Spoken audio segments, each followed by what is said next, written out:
magbabasa ako po sa verse 21, kayo po sa 22. Sabay-sabay po tayo sa verse 33. Verse 21.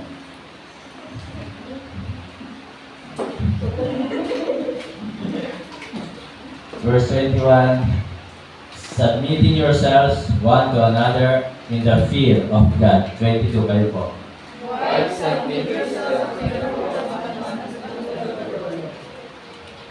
For the husband is the head of the wife, even as Christ is the head of the church, and he is the Savior of the body. Verse 24. Therefore, as the church is subject unto Christ, so let the wife be their own husbands subject. Husbands, love your wives, even as Christ also loved the church and gave himself for it. Verse 26. That he might sanctify and cleanse it in washing of water by the river. That he might present it to himself a glorious church, not having spot or wrinkle or any such thing, but that it should be holy and without blemish. Verse 28. So all men to love their wives as their own bodies, even loving his wife, loving himself. For no one ever yet hated his own flesh, but nourished and cherished it, even as the Lord the church. Verse 30. For we are members of his body, of his flesh, and of his bones. For this cause shall a man leave his father and mother, and shall be joined unto his wife, and they two shall be one flesh. Verse 32. This is a great mystery, but I speak concerning Christ and the church. Verse 33, altogether ready, read. Nevertheless, let every one of you in particular so love his wife, even as himself, and the wife see that she reverence her husband. Tayo po lahat ay umuko, pumikit. Tayo po ay manalangin. Dakilang Diyos na makapangyarihan po sa lahat. Muli, sa hapong ito, patuloy ka namin pinupuri, pinapasalamatan sa inyong po kabutihan at katapatan sa aming po mga buhay. Salamat na patuloy mo po kami pinagpapala at salamat sa iyong dakilang pag-ibig. Sa hapong ito, patawad po kami sa aming pagkukulang, mga kasalanan na nagagawa laban sa iyo. Muli, aking Ama, itago mo po muli ako sa inyong pong likuran. I pray na ikaw siya makita, maluwalhati, maparangalan, ikaw siyang mapasalamatan. Dalangin ko po, Banal na Espiritu, kayo po siya mangusap sa puso ng bawat isa. Pagpalain mo po ang aming pong pagsamba, pagpalain mo po ang pong gawain dito sa mataas na kahoy, pagpalain mo rin po, Ama, ang gawain po doon sa Mulanay, Quezon, sina Pastor Melchor Teligan, ang kanyang asawa at mga anak, at ang mga kapatid po doon, i-bless mo po sila, spiritually, physically, financially. Salamat po, Ama, na kayo po ay lagi nandyan at bibigay sa amin ng kalakasan. Pagpalain mo po ang pangangaral. Ito po ay aking samot dalangin, hinihingi namin po sa salamat sa pangalan po ng aming Panginoong Jesus. Amen. Pwede na po mga po. Mga kapatid, mga minamahal, ako po ay maaaring nag-preach po dito, pero ito nga pong preaching ay hindi na po ito para lang sa inyo. Ano po ba? At sapagkat tayo nga po ay minsan, ay tayo po ay naka-live, at tayo po ay meron po tayong video. So ito po ay ini-upload po natin sa Facebook or sa YouTube. Kaya ang preaching po ay hindi na po para lamang sa inyo, kundi ito po ay talagang para sa lahat na makakapanood din. Mga kapatid, mga minamahal, ngayong hapon po, nasabi po dito sa verse 25, husband, love your wives, even as Christ also loved the church and gave himself for it. And then 23, sabi pa rin po dito, for the husband is the head of the wife, even as Christ is the head of the church, and he is the Savior of the body. Ang title po ng mensahe na ating pong pag-aaralan this afternoon, mga kapatid, mga minamahal, the church. At mga kapatid, mga minamahal, the church, alam naman po natin, it is not the building. The church, it is the group of believers scripturally baptized and organized to carry or to perform the great commissions of the New Testament functions. The church, tayo po yun. Tayo po ng mga nanampalataya kay Kristo. So ito po ang church. Mga kapatid, mga minamahal, at sabi nga po ng Matthew chapter 16 verse 18, and I say also unto thee that thou art Peter, and upon this rock I will build my church. And mga kapatid, mga minamahal, at sinabi po doon, and the gates of hell shall not prevail against it. So, sa church po mga kapatid, mga minamahal, ito po ay inihalin tulad po sa isang bride, di po ba? Kaya nga, wives, sabi po dito, submit to your own husband. So, ibig sabihin po, ang church, mga kapatid, mga minamahal, meron po itong kailangan. Amen? Meron po itong kailangan. Katulad na lamang po ng mga asawang babae. O sabihin nga natin na kahit nga po asawang lalaki, parehas po yung meron kailangan. So, pag-uusapan po natin ngayon, yung church, na ito po ay meron po itong kailangan. At ito po ay tinatag ni Kristo. Maaari si Kristo po ang nagtatag, talaga si Kristo po, pero ganun pa man, meron po itong kailangan. Kaya nga po, sabi nga po dito sa verse 25, Husband, love your wives, even as Christ also loved the church and gave himself for it. So, ibinigay ni Kristo ang kanyang sarili para sa church sapagkat meron pong kailangan ang church. Mga kapatid, mga minamahal, ngayon pong hapon ay ating pong pag-aaralan paano ba tayo makakatulong sa church? Paano ba natin matutulungan ang isa't isa? So, kailangan po mga kapatid na ang nais ng Diyos sa atin bilang tayo po ay member of the church, member of Jesus Christ Bible Baptist Church, ang hinihingi po sa atin ng ating Diyos ng Panginoon Jesus ay tayo ay makakatulong po dito. Be a help to the church.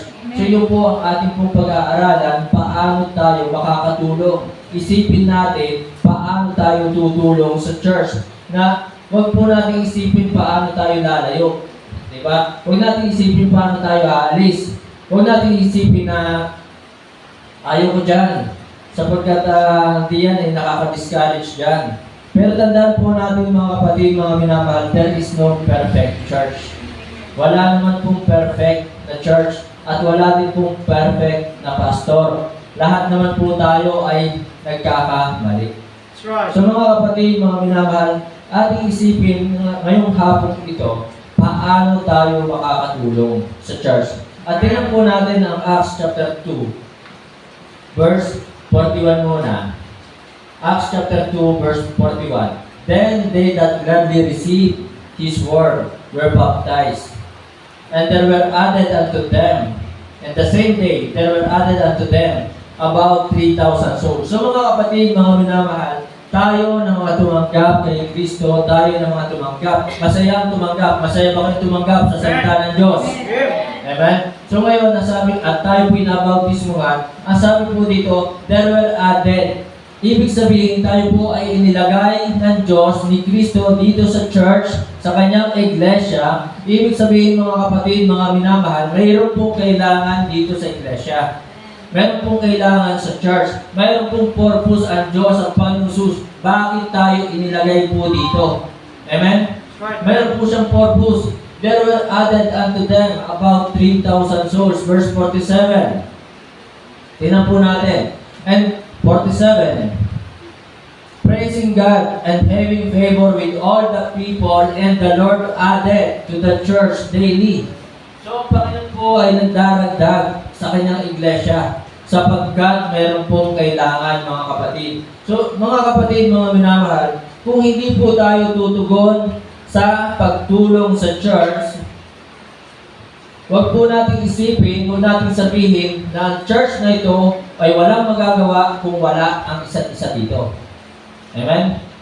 Kasi kung hindi man tumulong ang isa sa atin na nandito ngayon, kung hindi man tayo makakatulong sa church, mga kapatid, mga minamahal, ang Panginoon ang siyang magdaragdag pa rin. Magdaragdag pa rin ang Panginoon sa church, sa kanyang iglesia, na kanyang gagamitin para makatulong sa paglago ng kanyang gawain. Kaya mga kapatid, mga minamahal, huwag natin sasabihin na kung wala ka, wala yan si Pastor Jess na yan. Diba? Kung wala ka, wala yung choir na yan.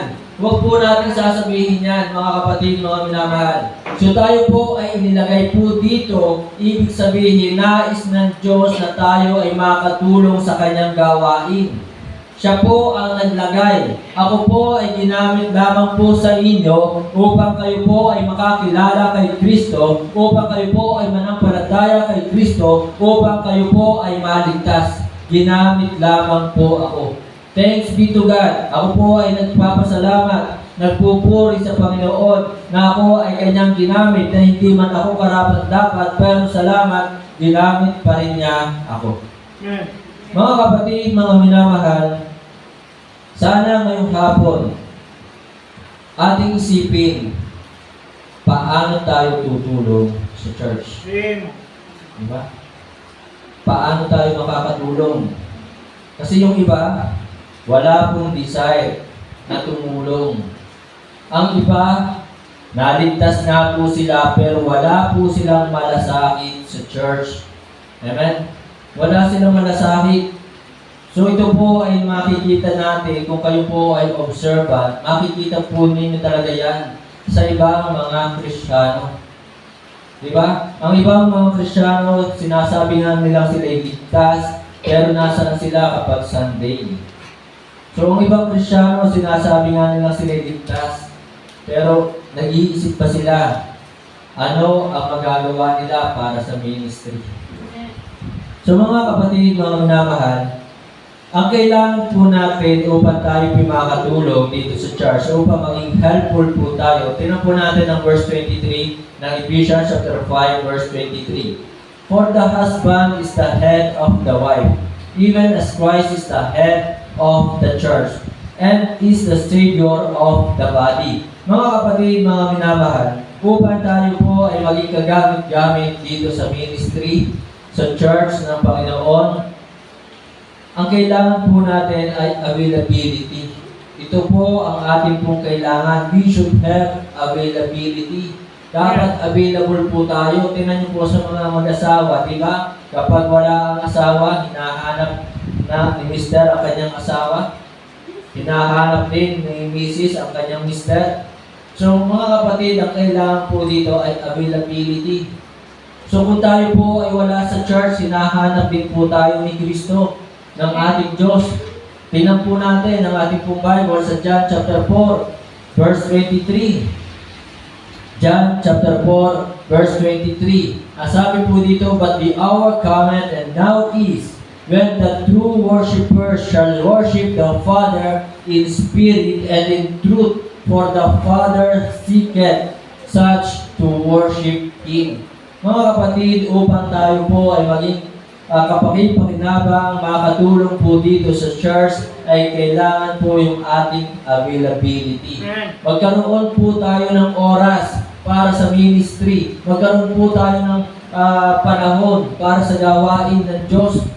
Sapagkat maraming Kristiyano, magaling nga po sila, pero hindi naman nagagamit sa gawain. Bakit? Sapagkat sila po ay walang oras sa ministry. Magaling, talented, marami silang alam, pero hindi po sila nagiging kagamit-gamit sa ministry sapagkat hindi sila nagiging available. Ayaw nilang magbigay ng oras para sa Panginoon. Ibig sabihin, mga kapatid, mga minamahal, hindi ang Diyos ang una sa kanilang buhay. Hindi nila priority ang Diyos, hindi nila priority ang gawain ni Kristo. Yun ang katotohanan. Magaling, pero wala sa bahay-sampahan. Hindi nagkakaroon ng ministry. Matagal ng Kristiyano, pero walang ministry. Amen? So mga kapatid, mga minamahal, upang tayo po ay maging helpful, makatulong sa gawain, we need availability na kung paano si Kristo ay laging available po sa atin. Si Kristo ay laging available. Tawagan mo si Kristo, siya ay darating, siya ay handang tumulong, siya ay nakikinig. Yun po ang ating Diyos, ang Panginoong Sus. Lagi siya may oras, lagi siya may panahon sa atin. Amen? So mga kapatid, mga minamahal, we need availability. At kaya nga po sabi pa ng Matthew chapter 6 verse 33, but seek ye first the kingdom of God and His righteousness, and all these things shall be added unto you. Paano natin magagawang unahin ang kaharian o katuwiran ng Diyos? Paano natin magagawa unahin ng Diyos kung wala naman tayong oras o panahon sa Kanya? Tandaan po natin, we are nothing. Without Christ, we are nothing. Amen? For without me, ye can do nothing. Wala tayong magagawa. Maaaring sa ngayon, ang maraming Kristiyano na tumalikod, ang maraming Kristiyano na nag-backslide, maaaring sa ngayon, marami silang nagagawa para sa kanilang sarili. Maaaring sa ngayon, sila po ay masaya. Pero masasabi ba natin na sila ay hindi sisingilin ng ating Panginoon? Masasabi ba natin na sila ay hindi papaluin ng Panginoon? Maaaring sila ay nag-i-enjoy ngayon. Pero pay later. Diba? So mga kapatid, mga minamahal, we need availability. Maging available po tayo. Hindi lamang sa oras ng kasaganaan. Hindi lamang sa oras na may problema. Maging available tayo at all times. Sapagkat, di ba, naririnig nyo naman, God is good. All the time. All the time. God is good. Oh. So sa lahat ng oras, ang ating Diyos ay mabuti. Kaya sana, kapag kailangan din tayo ng Diyos, sana ay available po tayo. So mga kapatid, mga minamahal, not forsaking the assembling of ourselves together, as the manner of some is, but exhorting one another, and so much the more as we see the day approaching. So, ang kailangan po ay availability. Masaya na po ang pastor kapag kayo po ay nandyan. Amen? Amen. At sana mga kapatid, mga minamahal, nagpe-pray po tayo na talagang tayo ay maging kagamit-gamit sa ministry ni Kristo. Yun po yung purpose natin. Sabi nga ng kanina, di ba, Ephesians chapter 4, tingnan po natin, verse 12 ulit. Sabi po doon, for the perfecting of the saints, for the work of the ministry. For the work of the ministry. So, inaasahan po sa atin na tayo po ay magkakaroon ng bahagi sa gawain ni Kristo. Pero paano? Paano tayo magkakaroon ng bahagi kung hindi naman tayo available? So mga kapatid, mga minamahal, ito po yung mensahe sa atin ngayong hapon. Na tayo po ay maging available sa gawain ng Diyos. Pangalawa, upang tayo po ay makatulong, sabi nga po ng Ephesians chapter 5 verse 24, Ephesians chapter 5 verse 24, therefore, as the church is subject unto Christ, so let the wives be to their own husbands and everything. So mga kapatid, mga minamahal, ang inyong mga asawa, isa lang yan. Diba? So, Ate Susan, meron pa bang iba si Kuya Ben? Wala na. Diba? So, Ate Rod, meron pa bang iba si Kuya Luis? Wala na. So mga kapatid, mga minamahal, hinihingi po sa atin ngayong hapon, upang tayo po'y makatulong, we should have allegiance. Magkaroon tayo ng katapatan sa ating pong Diyos kay Kristo. Kasi mahirap po kung tayo po'y patalong-talong. Diba? That's right. Nandito ka ngayong Sunday. Ay, next Sunday, saan ka? Yun ang tanong. So kapag po ganun po ang isang Kristiyano na talagang patalon-talon, ibig sabihin wala po siyang allegiance. Kaya nga sabi po ng Kristo sa Bible, no man can serve two masters. No man. So nandito ka ngayong Sunday. Next Sunday, nandito ka pa rin kaya? O nandito ka na lamang sa inyong bahay at ikaw ay nanonood ng TV? Nandito ka ngayong Sunday. Next Sunday, nasan ka? Nasa mall. Ganun po ba? So mga kapatid, mga minamahal, hindi tayo nagiging tapat sa ating Diyos sa Panginoon kung ganito ang ating ginagawang paglilingkod, kung ganito ang ating ginagawang pagsamba, na tayo ay lulubog lilitaw. Lulubog lilitaw. Mga kapatid, ang nais ng Diyos sa atin, talagang tayo po ay magpatuloy upang makita sa atin yung ating pagiging tapat. Ang sabi nga po sa Acts chapter 2 verse 42, tingnan po natin, ang ating pong Bible sa Acts chapter 2, verse 42. Sabi po dito, sa Acts chapter 2, verse 42, and they continued steadfastly. Di ba? Acts chapter 2, verse 42. In the apostles' doctrine and fellowship.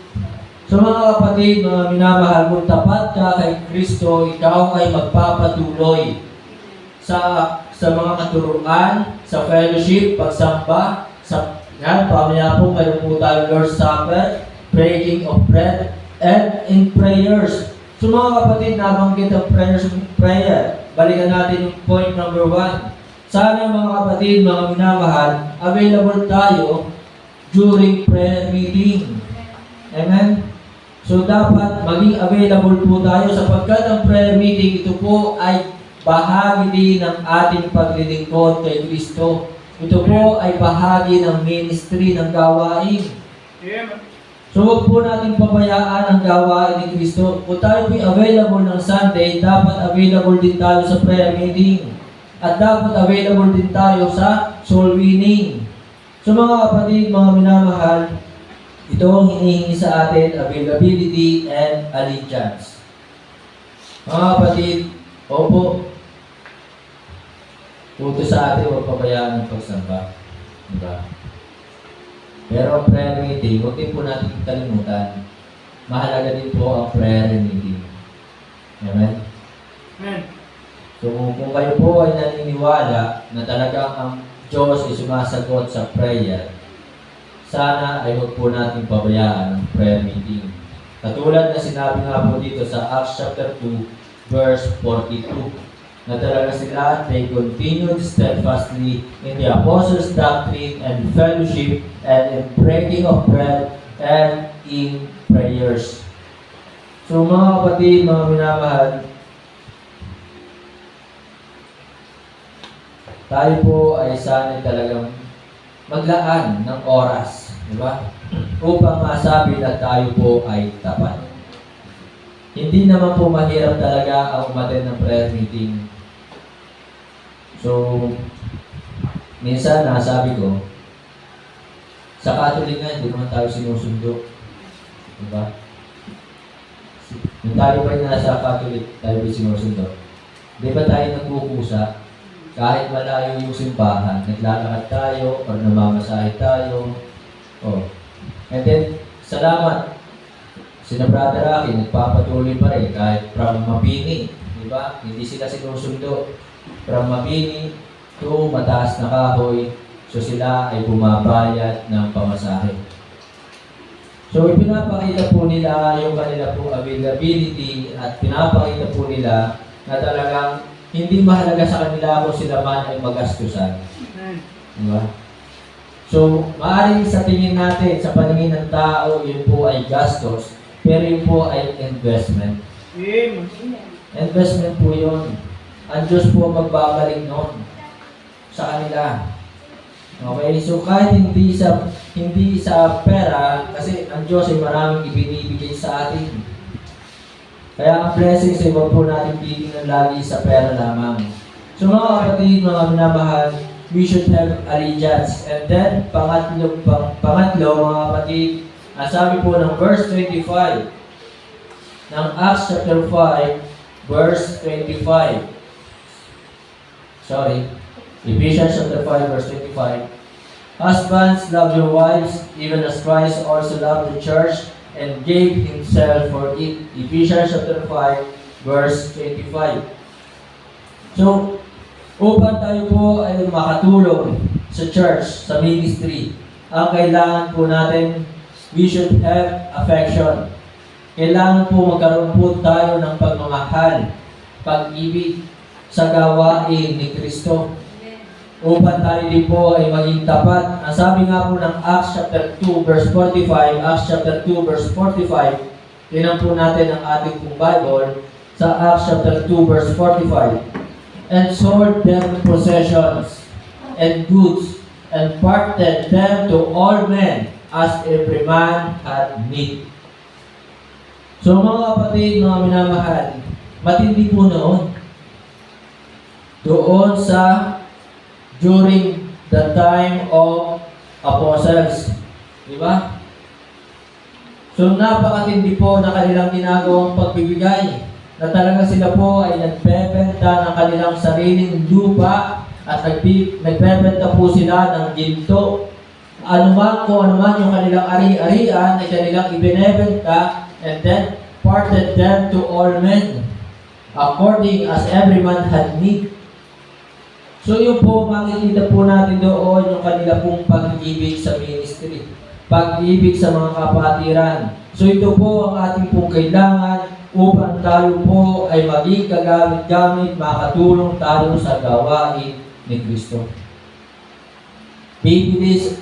Mabilis ang paglago ng isang gawain kung talagang lahat ng Kristiyano ay giver.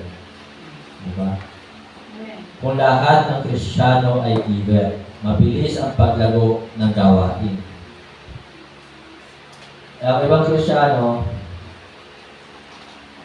sila po ay okay na sa kanilang bumili ng mga mamahaling cellphone. Yun, talagang, pero pagdating sa pagbibigay sa gawain ni Kristo, tinitipid nila. Pero ang kanilang sarili, yung mga dekorasyon sa kanilang katawan, di ba? Hindi nila tinitipid. Pero tinitipid nila ng ibang Kristiyano yung gawain ni Kristo. Pambili ng maraming bagay na hindi kailangan, meron sila. Pero ang magbigay sa gawain ng Panginoon, sila po ay hirap. So, doon po sa noong panahon po ng ating mga alagad, ni Apostol John, ni Apostol Pedro, grabe po ang kanilang pagbibigay. Amen? They sold their possessions and goods and parted them to all men as every man had need. So, ganun nila kamahal ang ministry. Ganun nila kamahal ang gawain ni Kristo. Ganun nila kamahal ang mga Kristiyano. Sa ngayon, ang mga Kristiyano ay talagang nanlalamig. Sa ngayon, ang mga Kristiyano ay talagang hindi sila mainit sa gawain. Pagdating sa gawain, walang init. So mga kapatid, mga minamahal, tunay na talaga tayo po ay nasa mga huling araw na. So tayo po ay minahal ni Kristo. Kaya nga po sabi dito sa verse 25, Husband, love your wife even as Christ also loved the church. Minahal tayo ni Kristo. Kaya sana mahalin din po natin ang gawain ni Kristo. Mahalin din po natin ang church. Ito po ay sa Panginoon, hindi po ito akin. Kaya nga po, lagi ko sinasabi, opo, mayroong nagbigay sa akin ng 5,000, ibinili ko ng amplifier. May nagbigay sa akin ng 5,000, ibinili ko ng organ. So, kung ako man ay mawala, kung ako man ay umalis dito, wala akong dadalhin sa mga yan. Wala akong dadalhin. Maaaring ito po ay nakapangalan sa akin, pero hindi ko po ito kukunin. Ito ay sa Panginoon. Mga kapatid, mga minamahal, suriin po natin ang ating sarili. Tunay ba natin mahal si Kristo ang gawain ni Kristo? Kasi ito po yung susi upang tayo po'y manatili dito sa ministry. Ito yung susi. Diba? Upang tayo po ay manatili sa ministry. Kasi kung wala tayong pag-ibig dito sa gawain ng Diyos, ito yung isang dahilan upang tayo po ay mawala dito. Kaya madali sa maraming Kristiyano yung tumalikod Madali sa maraming Kristiyano ang umalis. Madali sa ibang Kristiyano yung talagang pabayaan ng pagsamba. Madali sa kanila ang pabayaan ng ministry. Bakit? Sapagkat hindi nila mahal ang ministry. Yun ang totoo. Kasi kung ang ministry mahal nila, kahit anong preaching ang mapakinggan dito, kahit anong discouragement ang dumating sa kanila, kahit anong kahirapan ang dumating sa kanila, mananatili sila. Diba? Pero dahil hindi talaga nila mahal ang ministry si Kristo, kaya madali sa kanila ang mawala. So ito po ang ating pong kailangan upang tayo po ay makatulong sa church, sa ministry. Yung pag-ibig. And then the last, mga kapatid, mga minamahal, ang sabi po ng Ephesians chapter 5 verse 22, wives, submit yourselves unto your own husband as unto the Lord. So we need amenability.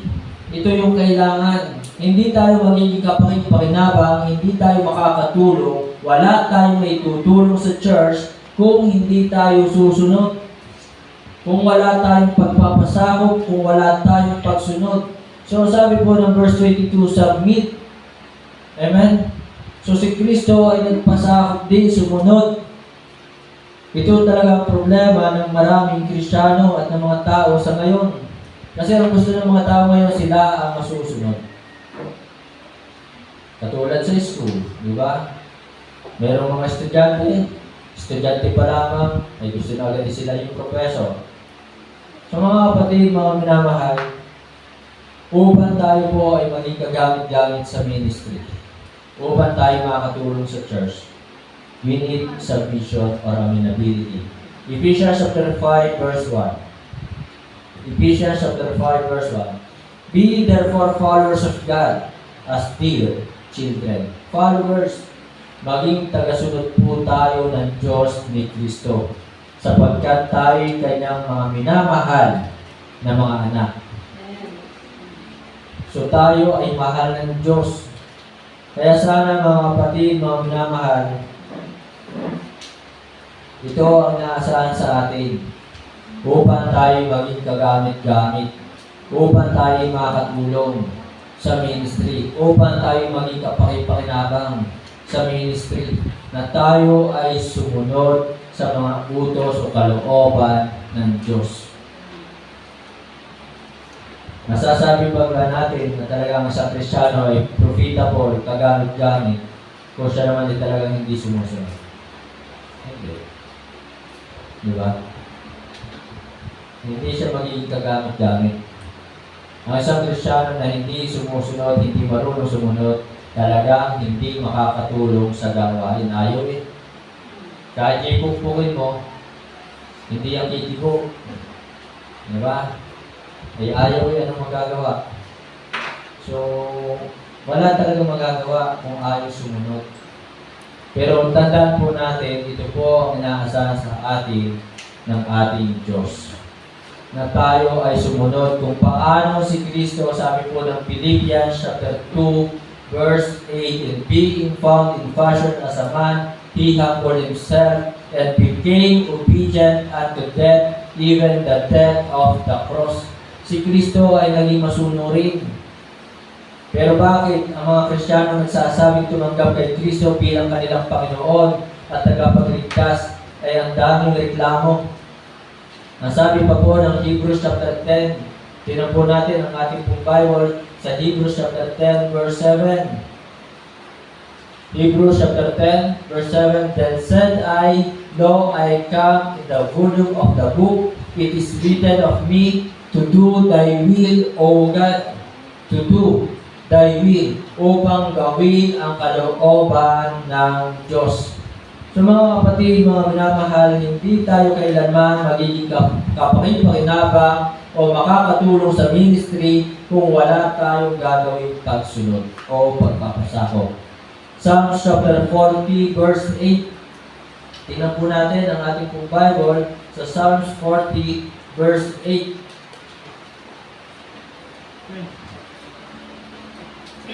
Sabi po dito, sa Psalms 40, verse 8. Sino ba sumulat nito? Ng Psalms 40, si King David. Diba? So siya ay hari. Siya po ay hari na. Pero ano sabi po ni King David sa verse 8? I delight to do thy will, O my God. So nandoon ang kanyang kagalakan. Hari siya pero handa siyang sumunod sa mga utos o kalooban ng Diyos. Hari siya pero masaya. Masaya siyang sumusunod doon sa kalooban ng Diyos. I delight to do thy will, O my God, yea, thy law is within my heart. So mga kapatid, tinan po natin, Hari, King David, katulad ng ating Panginoong Jesus, King of Kings, Lord of Lords, pero nandoon ipinakita ang kanilang pagsunod. Ipinakita ang kanilang pagpapasakop. Ang problema ng maraming Kristiyano ngayon, yung kanilang puso. Yun ang problema. Kung bakit talaga sila ay talagang panay na lamang angal, reklamo, murmurings, they are disputing. So ang problema ay puso. Amen? So makikita po natin dito yung kagalakan. Hari po siya. Hindi niya tinitingnan yung kanyang hari, ang kanyang posisyon. Eh, hari ako, bakit ako susunod? Diba? Siya ay hari, pero tinatanggap niya ni King David, mayroong isang pinakamataas pa sa kanya. Mataas, pinakamataas, at wala nang iba pa, kundi ang ating Diyos. Kaya nandoon din ang kanyang kagalakan, sabi nga sa Psalms 122 verse 1, I was glad when they said unto me, let us go unto the house of the Lord. Ay ang ibang Kristiyano, susunduin na, ayaw pa. Di ba? Sinusundo na natanggi pa. Then Psalms 27 verse 4, Psalms 27 verse 4, napakaganda ng karakter ni King David. Kaya nga naman po si King David, he was the man after God's own heart. Very close.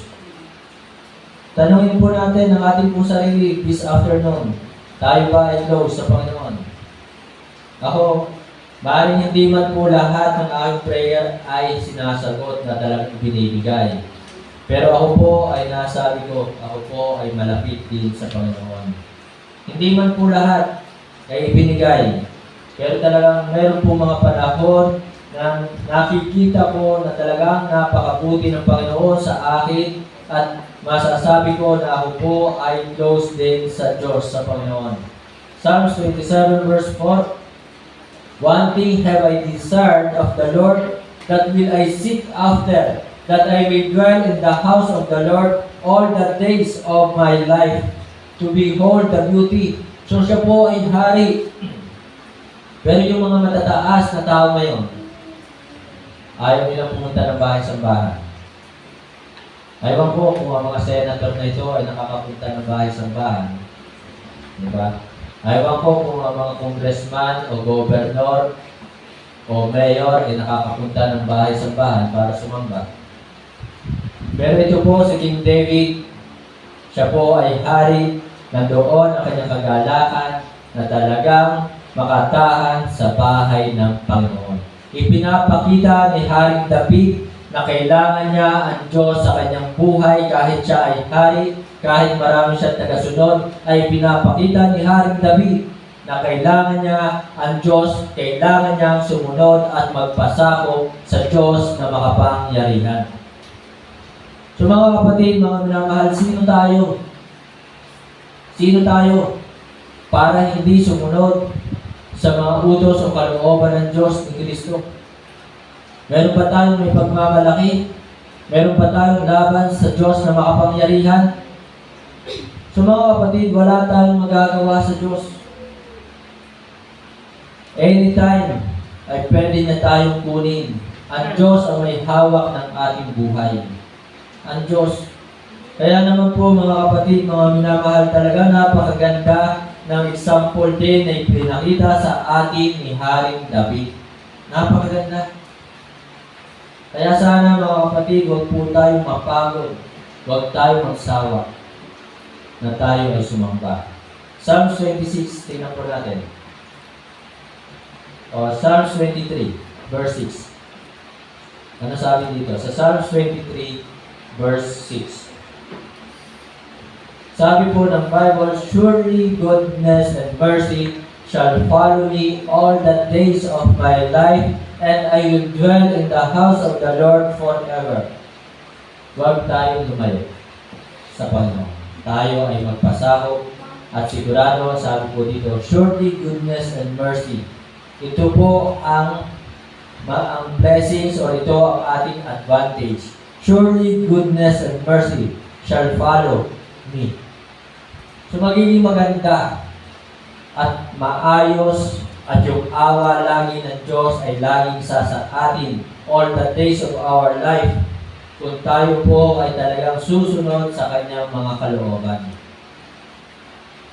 So mga kapatid, kanina, balikan nga natin ang Ephesians chapter 5. I think, tingnan po natin sa verse 2, 3, 4, and 5. May nabasa lang po ako doon at nag-sink in sa aking isip. Sabi po dito, and walk in love as Christ also hath loved us and hath given himself for us an offering and a sacrifice to God for a sweet smelling savor. 3. But fornications and all uncleanness or covetousness, let it not be once named among you as becoming saints. Sana bilang tayo po ay mga Kristiyano, sana ay hindi makita sa atin ang mga pagsusugal o anumang uri ng kasalanan, pagbibig, pagbibisyo. Verse 4. Neither filthiness nor foolish talking. So sana tayo po ay talagang ang ating po pag-uusap lagi ay hindi tayo mapapakinggan ng mga malalaswang salita, nor jesting which are not convenient, but rather giving of thanks. Verse 5. For this you know that no whoremonger, nor unclean persons, nor covetous man, who is an idolater, hath any inheritance in the kingdom of God, in the kingdom of Christ and of God. Verse 6. Yan. Let no man deceive you with vain words, for because of these things cometh the wrath of God upon the children of disobedience. Kung ikaw ay isang anak na suwail, kung ikaw ay isang anak na hindi marunong sumunod, ano sa iyo? Wrath of God. Bukod ng Diyos. Diba? Ibig sabihin, parurusahan ka ng ating Diyos. Kung tayo po ay mananatili sa ating hindi pagsunod sa mga kalooban ng Diyos, malinaw po binanggit dyan, cometh the wrath of God upon the children of disobedience. Maraming Kristiyano ayaw sumunod. Wala akong magagawa kung ayaw mo. Pero ito po sabi ng Bible, wrath of God upon the children of disobedience. Kaya piliin po natin ang sumunod kaysa tayo po ay maparusahan pa. So mga kapatid, mga minamahal, upang tayo po ay makatulong sa gawain ng Diyos ni Kristo, we need availability, affections, and allegiance. Ito ang ating pong kailangan. Tayo po lahat ay tumayo.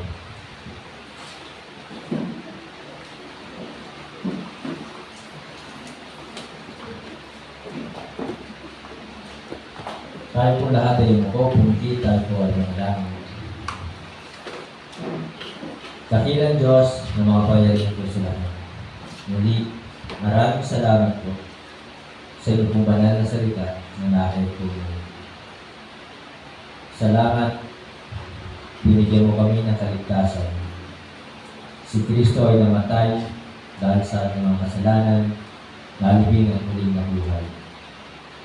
Salamat sa biyayang ito, sa regalo na nagmula po sa iyo.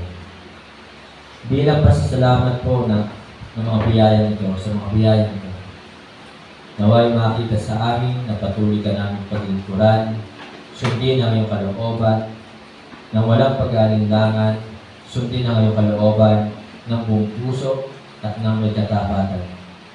Sa hapon ito mga kapatid, mga minamahal, tayo po ay dadako sa pag-alala ng kamatayan, pagkalibing at muling pagkabuhay ng ating Panginoon Hesus. Tayo po ay magkakaroon ng pakikibahagi sa kanyang pong hapunan. At bago po tayo magkaroon ng pakikibahagi, pagpapartake sa Lord's Supper this afternoon, surihin po natin ang ating pong mga sarili. Meron ba tayong mga kasalanan na dapat natin hingin ng tawad sa Panginoon? Suriin po natin, kailangan po natin suriin, ihingi ng tawad ang mga kasalanan na ating nagawa. Sapagkat kung tayo po ay magpapartake ng Lord's Supper at hindi tayo humihingi ng tawad sa mga kasalanan na ating nagawa, ito po ay magiging dahilan upang tayo po ay magkasala. Ito po ay magiging dahilan upang hindi kaligtan ng Diyos ang ating pong pagpapartake ng Lord's Supper. Kaya ngayong hapon po mga kapatid, mga minamahal, magkakaroon po tayo ng 2 minuto na pasariling panalangin upang muli ay suriin ang ating sarili. At aminin natin sa ating Diyos ang ating mga pagkakamali at kasalanan. Atin itong pagsisihan at sikapin natin, hilingin natin sa Diyos, tulungan tayo na huwag na natin itong makulit pa. Napakalaga sa ating Diyos na talagang talikuran natin ang ating mga kasalanan. Bilang tayo mga Kristiyano, hindi nais ng Diyos na ang kanyang mga anak ay magkaroon pa ng pakikibahagi sa kadiliman. Magsisimula na po ngayon ang 2 minuto. Sige po.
Sa pagpapatuloy po ng ating panalangin, maraming Diyos salamat.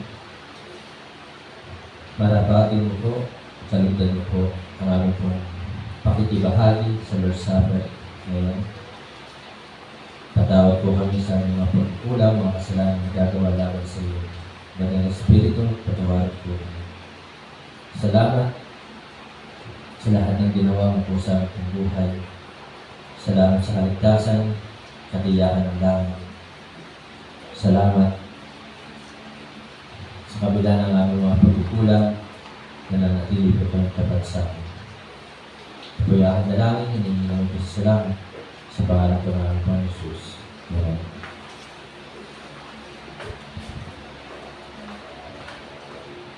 Ang ating pong grape juice at tinapay. At tayo po ay pumila po dito sa gitna.